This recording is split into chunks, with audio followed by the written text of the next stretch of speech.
ada anjuran, ada kebolehan. Memang boleh orang yang maki Anda sekali, Anda balas makiannya seperti itu. Boleh. Tapi itu tidak dianjurkan. Orang yang maki Anda, paling tidak usah hiraukan dia. Ya kan? Itu yang dianjurkannya.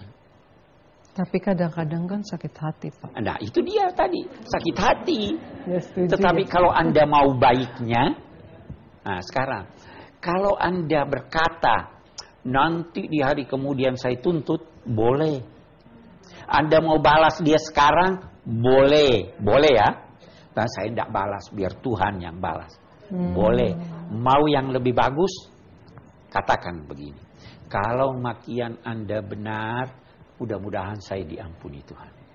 Kalau makian Anda salah, mudah-mudahan kamu diampuni Tuhan. Oh iya, subhanallah. Itu dapat ganjarannya jauh lebih banyak daripada Anda sakit hati. Kalau orang yang sakit hati nggak punya teman. Tapi kalau Anda berbuat baik kepada orang yang memaki Anda atau melakukan kesalahan terhadap Anda, dia jadi sahabat Anda. Kalau Anda sakit hati, Anda tidak bisa kerja. Karena hatinya sakit. Karena hatinya sakit. Masakannya jadi tidak enak. Iya kan? Ini tuntunan, ini yang kita perlu lihat. Apalagi sesama muslim. Apalagi kalau perbedaan itu sebenarnya perbedaan yang ditoleransi. Kan kalau perbedaan ditoleransi, kenapa kita mau ini? Saya mau pakai baju merah, itu mau pakai baju hijau, kan dua-duanya boleh. Saya mau kunut, ini tidak mau kunut, kan dua-duanya boleh. Tidak usah maki orang, apalagi mengkafirkan orang. Silahkan Anda kerjakan itu. Itu bukan berarti bahwa kita tidak menyampaikan pendapat kita. Kita bisa di kalangan kita berkata keyakinan mereka itu salah. Tapi di kalangan kita. Jangan pergi ke gereja atau depan umum, itu nggak benar. Udah, tidak usah maki dia. Tetapi kita bisa menyampaikan bahwa ini. Bisa menyampaikan kepada non-muslim misalnya bahwa saya tidak sependapat dengan Anda. Tapi lakum dinukum. Itu saya kira. Okay. Baik. Pemirsa Metro TV, Anda masih bersama kami dalam Tafsir Al-Misbah mengenal surah Al-An'am. Sekarang waktunya tanya jawab antara jemaah dengan narasumber kita. Baiklah, kita langsung saja. Silakan Ibu yang pertama. Saya Ibu Tina Freddy.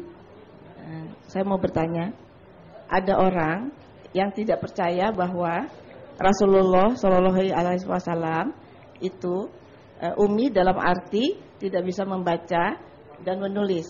Bagaimana menurut pandangan Bapak? Ya, baik. Yang pasti Rasulullah ummi, karena Al-Quran menyatakan an-nabiyil ummi. Nabi yang ummi, ya kan? Oke. Hanya memang ada perbedaan pendapat tentang apa yang dimaksud dengan ummi. Hemat saya, ummi itu artinya tidak pandai membaca dan menulis. Nah, persoalan, apakah Rasul Shallallahu Alaihi Wasallam pandai membaca dan menulis? Itu Al-Quran menyatakan, seandainya engkau pandai membaca dan menulis, orang akan meragukan kitab suci ini. Orang akan kira kamu belajar. Nah, itu satu. Yang kedua begini, Bu. Orang membaca dan menulis itu tujuannya apa toh? Tujuannya untuk dapat pengetahuan. Ya. Tujuannya untuk dia mengingat. Allah yang memberikan kepada Nabi pengetahuan. Ya. Allah yang menjamin bahwa Nabi tidak akan lupa. Itu satu. Yang ketiga kita lihat. pada masa Nabi, orang yang pandai menulis itu dianggap orang bodoh. Nah, kaget ya? Oke. Nah, kita lihat pada masa itu alat tulis menulis sangat langka. Mereka tulis di pelepah korma di ini, sehingga mereka sangat mengandalkan hafalan. Orang yang terpaksa menulis itu artinya hafalannya tidak kuat. Karena itu ada penyair-penyair yang hafalannya tidak kuat, itu dia menulis. Suatu ketika ada seorang bernama Zurrummah, itu kedapatan menulis. Dia bilang, "Uktum anni." Jangan beritahu orang saya penulis. Itu aib buat kita. Nah, jadi jangan mengukur keadaan sekarang seperti keadaan masa lalu. Nabi tidak pandai membaca dan menulis karena ingatannya kuat, dia langsung mendapatkan. Kalau Anda berkata Nabi pandai membaca dan menulis, itu untuk masa itu dianggap ini orang bodoh. Ya kan? Sama sekarang, siapa yang dinamai buta huruf? Yang dinamai buta huruf adalah orang yang tidak pandai menggunakan komputer. Nah, udah beda, ya kan? Iya, ibu-ibu kalau tidak pandai menggunakan komputer, itu anak-anak kita semua udah pandai, ya kan?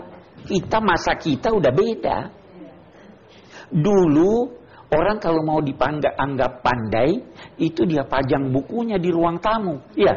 Iya. Sekarang nggak perlu orang untuk apa pajang buku, orang pakai komputer, ya. Bisa semua buku bisa ada. Ya kan? Jadi saya kira begitu. Kita percayalah Nabi. Oke. Oke, baik. Selanjutnya Ibu, silakan. Nama saya Hajah Hairiah Tamrin. Yang akan saya tanyakan dalam ayat 108 diisyaratkan bahwa kita dilarang menyakiti hati orang lain. Kalau kita tidak ingin disakiti. Kewajaran kita boleh membalas kezaliman orang lain. Ya, jadi mungkin Ibu tanyakan sampai di mana izin kewajaran untuk membalas kezaliman orang lain. Begitu Bu ya? Iya. Begini Bu, tadi saya sudah gambarkan bahwa silakan duduk Bu, silakan duduk ya. Bahwa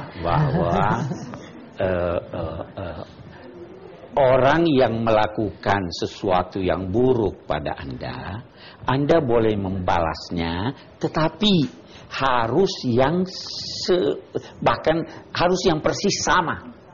Itu sebabnya wa man i'tada 'alaikum fa'tadu 'alaihi bi misli ma'tada 'alaikum. Siapa yang melakukan suatu agresi, permusuhan, tindakan buruk terhadap kamu, kamu boleh melakukan agresi yang persis sama. Jadi bukan yang sama, yang persis sama, bi mislihi. Nah, tapi ingat, itu jadi boleh Bu. Hanya itu dari segi hukumnya boleh. Tapi kalau kita bicara mana yang baik, mana yang dianjurkan, jangan hiraukan dia. Itu kan, tidak usah dijawab. Karena kalau Anda jawab, beranak dia. Bertemu makian dengan makian, beranak dia. Bertemu lagi, bercucu dia. Udah putus. Jadi dendam kesumat. Jadi dendam kesumat. Iya, jadi dendam kesumat. Bisa sampai anak cucu itu. Ya kan? Jadi bukan cuma kalimatnya yang beranak, generasi demi generasi. Saya kira. Baik. Pemirsa, kami akan segera kembali. Tetaplah bersama Tafsir Al-Misbah. Ritual agama yang bertentangan dengan kita tidak perlu hadir. Pemirsa, Anda masih bersama kami dalam Tafsir Al-Misbah mengenal surah Al-An'am. Kita akan lanjutkan sesi tanya jawab. Silakan Ibu dilanjutkan. Saya Mince Bastoni. Ayat 106 meminta kita berpaling dari kemusyrikan. Bagaimanakah seharusnya sikap kita ketika diundang ke suatu acara yang di dalamnya ada ritual kemusyrikan? Mau datang, takut syirik. Tidak datang, merusak hubungan baik. Terima kasih. Terima kasih. Iya. Ayat 106 sebenarnya itu menyatakan berpalinglah dari orang-orang musyrik. Ya. Jadi bukan sekedar kemusyrikan. Ya, kalau orang musyrik tidak percaya Allah, dia atau kalau orang percaya pada Allah tapi melakukan keburukan, berpaling juga. Ya, jadi bukan sekedar berpaling dari kemusyrikan. Nah, persoalannya kita diundang oleh non-muslim.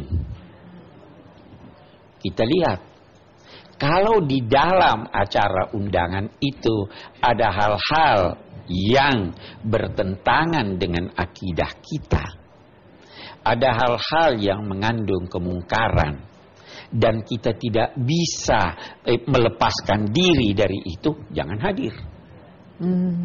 Ya kan? Ritual agama yang bertentangan dengan kita tidak perlu hadir. Sampaikan dengan baik, maaf saya tidak dapat hadir, itu tidak merusak hubungan. Atau hadiri setelah acara itu, atau kirim surat.